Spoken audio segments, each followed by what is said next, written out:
SwayamPrabha. Digital India. Educated India.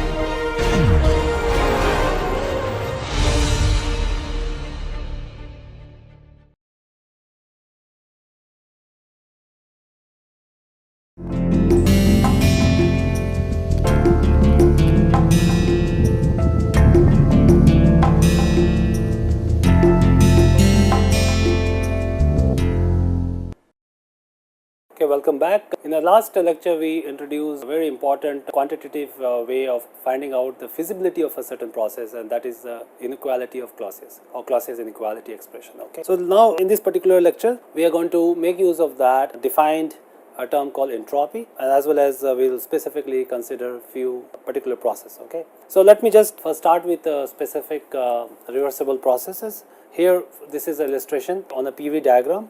You have state 1 and 2, and here you have two different ways to have a cycle. So let's consider a reversible cycle A and B. So you have A, okay, and B, and in this reversible cycle, this reversibility would be either totally reversible, which essentially means your system and surrounding, and the internal reversible means just a system. That means it's undergoing a quasi-static process or doesn't have any finite temperature based heat transfer. So for the case of AB reversible, we can come up with the expression considering AB is a reversible, and we know that reversible cycle, the Clausius expression is equal to 0. Okay, so that means the equality is there for this del Q by del T is equal to 0, which can be simply the sum of these two paths, A followed by B, okay, for this, so 1 to 2 for the A plus 2 to 1 for the B. Now we can consider another cycle which will be your B and C, okay. So this is for another cycle, and the same expression can be written in this following form. So again, it being a reversible cycle BC, this expression is 0, which essentially can be separated by these two paths B and C. Now you can subtract this from this, okay, B being common, which essentially means that you can write the following, where the 1 to 2 from path B should be same as for the case of C, or in other words, this integral based on path A should be same as that of integral based on path C, which means that basically this particular expression is independent of path, and thus this expression just depends on the final endpoint, and this is what we call it as entropy, okay, because it is independent of path for all reversible paths from 1 to 2. So we write this expression in terms of del S. So this becomes your del S is nothing but del Q by T. We consider only at this point is internal reversible, but this is, as I said, could be for overall total or internal reversible. So considering only the system here, we are looking at only the internal reversible here, and thus your del S is equal to simply your del Q by T. If you can integrate this by having a relation between Q and T, you can come up with this del S, the change in entropy between state 2 and 1. Okay. Now this particular expression, once you calculate, okay, this will be fixed because this expression tells you only the difference between the 2 points 1 and 2. It doesn't depend on how this particular transformation from state 1 to 2 was achieved, whether through your reversible or irreversible process. This is true for irreversible and irreversible processes as well, this particular expression. However, in order to evaluate based on this integral, you need to have a reversibility or internal reversibility. Then you can make use of this expression. So now let's specifically consider an isothermal process. Okay, now for an isothermal process, consider this as a system, and such that the heat is being supplied and the temperature is kept. Now this delta S, as I mentioned, is already, as I mentioned earlier, can be written as 1 by 2 del Q by T internal. Now considering the temperature is constant, you can take out the temperature outside, and this becomes simply the integral of 1 to 2 del Q, okay, and this essentially is nothing but your Q, which is supplied to the system, considering is a internal reversible, okay, which essentially means that difference between the surrounding and this should not have a very finite temperature difference, okay. So based on this, you can calculate the entropy change. Now for the given example, the Q is known, temperature is known, so it's nothing but 750 divided by 300, which essentially is 2.5 kilojoules per Kelvin. Okay. Now let us consider a cycle which is composed of a reversible and irreversible process. So here you have state 1 and 2. The dotted line indicates the process which can be reversible or reversible. Essentially we are not aware of it, but from 2 to 1 the process is internally reversible. Okay, and what we are interested in this Clausius inequality, we write this expression.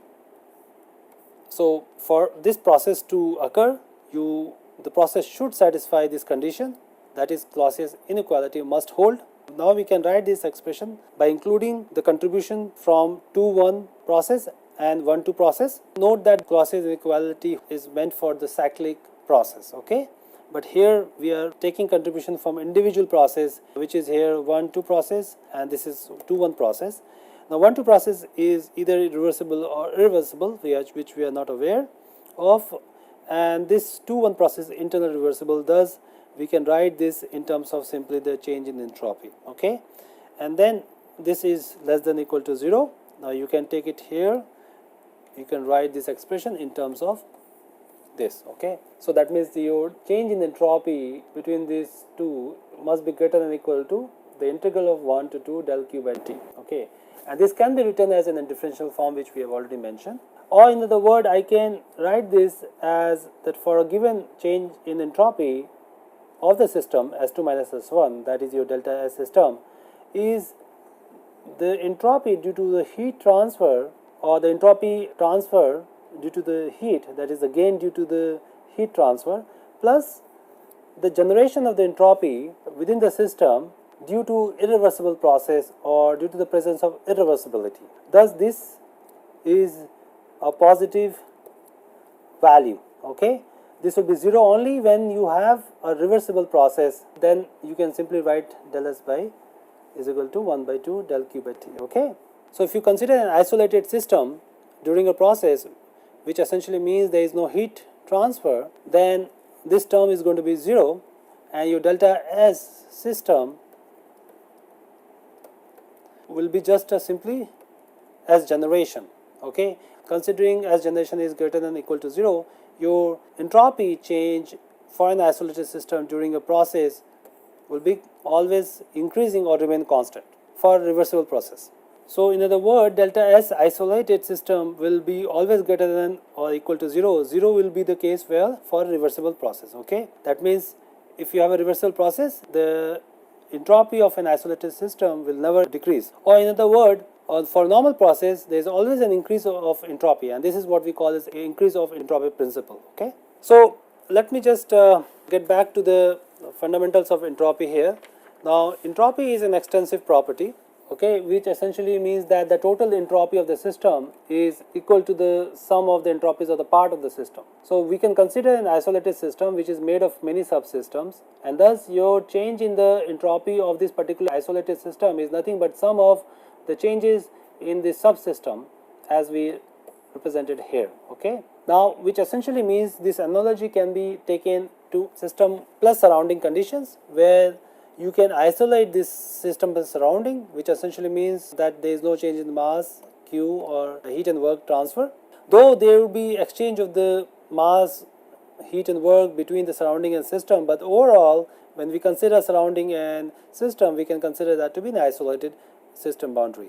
In that case, the change in the entropy of this isolated system would be just a sum of your system change plus the surrounding change, and that must be greater than 0, okay? Considering isolated system, your delta system plus surrounding should be S generation, okay? Thus S generation is nothing but delta sys plus delta surrounding, okay? So this tells you that universe can be considered as an isolated system, and thus S generation of the universe, which is an isolated system, should be greater than or equal to 0, which means the entropy of the universe keeps increasing all the time. Now S generation should be 0, as we already mentioned, for a reversible process, and for irreversible process should be greater than 0, which essentially means it can never be less than 0, which is an impossible process, okay? So the question is, can the entropy of a system during a process decrease? As we already mentioned, that for entropy of an isolated system should keep increasing all the time or should remain constant for a reversible process. But what about the system here? Now system can have heat and work interaction, okay, as well as mass flow from the surrounding or to the surrounding. So in other words, your entropy change for a system can be negative. This is an example. For example, if you consider this is an isolated system plus surrounding, the system loses heat to the surrounding, okay, and thus your system entropy decreases because your heat contribution to the change in the entropy is negative, and thus your delta S system is negative. However, the surrounding increases, the overall S generation is positive, which is what the condition is. So the entropy change of system can be negative, but the entropy generation cannot be, okay, of the overall system and surrounding. Okay, let me just touch upon the key points here about the entropy. What we know is the process should occur in a direction where the S generation is greater than or equal to 0. Okay, for the reversible process it should be 0, but otherwise the process should always increase, produce or create entropy. Now the other important aspect is that entropy is a non-conserved property. Okay, there is nothing called conservation of entropy principle. Only for the reversible case the entropy will remain constant. Okay, but otherwise for actual processes entropy will keep increasing. Okay, the other aspect is considering that S generation is synonymous for irreversibility, which essentially means the higher the irreversibility, higher the S generation is. So the performance of a device can be analyzed by looking at just S generation or the amount of entropy being generated. Okay, so the higher the entropy being generated, which means the performance is decreasing, okay, of the particular device. So this analysis can be used to establish criteria for the performance of engineering devices, okay, that is based on entropy generation. Based on our discussion, what is evident is that entropy is a property, okay, and our interest is to find out the change in the entropy. The change in the entropy can be calculated from the measurable properties. However, it is very cumbersome, and thus it's easy to derive the values from with certain reference and put it in the table, as is done for steam and refrigerator fluids. Okay, so typical TS diagram, temperature versus entropy diagram for your pure substance, appears in a similar form as for the case of your PV diagram or TV diagram. Okay, so this is your just a schematic diagram for your pure substance, and in a similar we have seen for your TV diagram or PV diagram, you have the left region which is a compressed liquid. The regions between the saturated liquid vapor dome is your saturated liquid mixture, and this is your superheated vapor. Okay, now for the compressed liquid we will be making an assumption that the entropy is just approximated with the saturated liquid at the specific temperature, okay, for your P1 and T1. Again, remember that liquid properties are more dependent on the temperature than the pressure, and thus we are going to make use of SF at T1, okay, for the case of S1. Now for the saturated liquid vapor mixtures we are going to just simply use similar expression as done for your VO and H, okay, and for superheated vapor this will be the region which will have again based on the table. So the table contains, just like your table A4 and A5 which we have used earlier, has the data for the entropy, but these entropy calculations are with certain reference such as your triple point for water. Okay, and the other aspect, if you look at your T and S diagram, as we know this entropy of the vapor is going to be higher, because note that the change in the entropy has a contribution to the heat transfer del Q by T, and thus your certain contribution comes from the heat transfer. Now this is a typical your isobars, okay, that is here, and isocores are not constant within the dome saturated liquid vapor region, and it has a higher slope compared to that of isobars. Okay, so this is a typical diagram for T and S. Okay, so for the case of entropy change for a closed system and a specified mass, the change can be given as in this form. Okay, so we'll be making use of the tables having this entropy values for the case of your steam and the refrigerator fluids, and based on this diagram we can easily calculate in the same way as we have done for TV and your PV diagrams, and this becomes very useful property diagram for calculation of processes where the enthalpy plays a big role, and we'll be making use of such diagram in our calculations shortly. Okay, so let's take a specific process. In this process you have, we call it isentropic process. So let's just look at what does the change in the entropy for a fixed mass constitutes of. So the entropy of a fixed mass can be changed by heat transfer, okay, and reversibility. Okay, as we already mentioned, delta S is del Q by T plus S generation. Okay, so this is for a process. So if you want to change the entropy of your system, you can do that by heat transfer or for any other reversibility. So S generation is due to reversibility, and this is your heat transfer. Okay, for the entropy, if you consider to be internally reversible, which essentially means this S generation is 0, and if you consider your adiabatic, then delta S should be 0, or S should be constant or delta S should be 0. So this would be the case for internally reversible and adiabatic process. Okay, and if you plot your TS diagram, this would be a vertical line, okay, because at a specific constant. So this example of isentropic process where the entropy is constant could be given in the form of adiabatic turbine, okay, where essentially you have no irreversibility, internally reversible, and no heat transfer, okay, and then your S is going to be constant in such a process. Okay, so this is an example of adiabatic turbine where the entropy is constant. Okay, so as I mentioned, the property diagram becomes extremely useful to explain processes, and similar to your PV diagram or TV diagram where we looked into the processes related to first law of thermodynamics.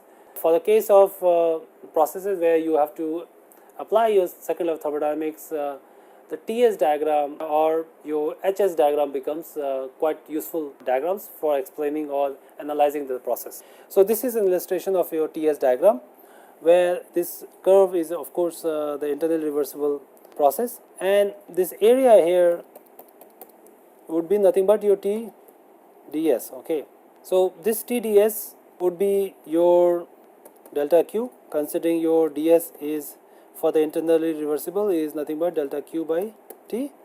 Okay, you can analyze your differential heat supplied or heat transfer to the system. So on a TS diagram, the area under the process curve represent the heat transfer internally reversible processes. So this is what I mentioned here, del Q internal reversible is TDS, or Q internal reversible would be simply the integral of this. You can write this expression in terms of your per unit mass. Okay, so for the internally reversible isothermal process, this T is going to be constant. T will become your T0, and if you integrate it, this becomes simply delta S. For the unit mass basis, this can be written as simply T0 delta small s. Okay, so enthalpy entropy diagram is quite valuable in the analysis of steady flow devices such as turbine, compressor, and nozzle. Okay, so for the case of adiabatic steady flow devices, the change in the enthalpy is a measure of a work output, for example, for turbine, and the change in the entropy is a measure of your irreversibility associated with the process. So thus your property diagrams such as your TS and HS becomes a great visual aids in the thermodynamic analysis of the processes where the second law analysis have to be done. Okay. So let me just conclude this particular lecture with this example. This is an example of isentropic expansion of steam in a turbine. Here the steam enters in an adiabatic turbine at 5 megapascal, temperature is given here 450, it leaves at 1.4 megapascal. Now considering is adiabatic turbine, okay, so this entropy is constant. What we need to do is determine the workflow. This is your diagram, TS diagram. So this is the isobars, 1.4 megapascal, 5 megapascal is here. These are all as superheated vapor. One is here, and considering is a constant entropy, there is a vertical and drop here, and this is your process path. So we need to find out the work output. So one can start assuming first with a steady flow device. It's a reversible, which essentially means that your mass, your entropy, energy of this particular system or control volume here is going to be constant. The energy balance can be written in this form, E in minus E out, and considering this a steady flow process, this is going to be 0. Okay. So thus you can write your E in. E in is nothing but your contribution due to your mass flow. So MH1, considering your KE and PE remains 0 or the changes are 0 in KE and PE, and E out is your W out plus the contribution due to mass flow out of the control volume. So this is going to be W out plus MS2. So you can write this W out in simply mass rate multiplied by the change in the enthalpy. Okay. So what you need to find out is simply this enthalpy of state 1 and state 2. Okay.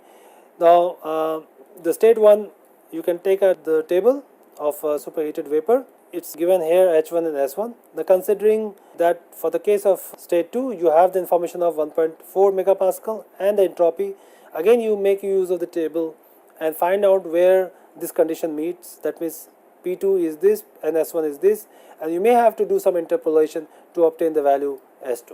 Okay, so this is a generic process to solve such a problem based on the information of entropy, which basically in this case we have considered entropy to be constant. Okay, so W out for this problem turned out to be your 349.8 kilojoules per kg. So that will be the end of this particular lecture. So I hope it is clear the definition of entropy, making use of clauses in inequality, the process diagram for related to the entropy or particularly second law of thermodynamics, and how to make use of it in order to solve certain problem. Okay. In the next lecture, we are going to explain this entropy change for ideal gas, and we'll look into some other examples. Okay. So see you in the next lecture.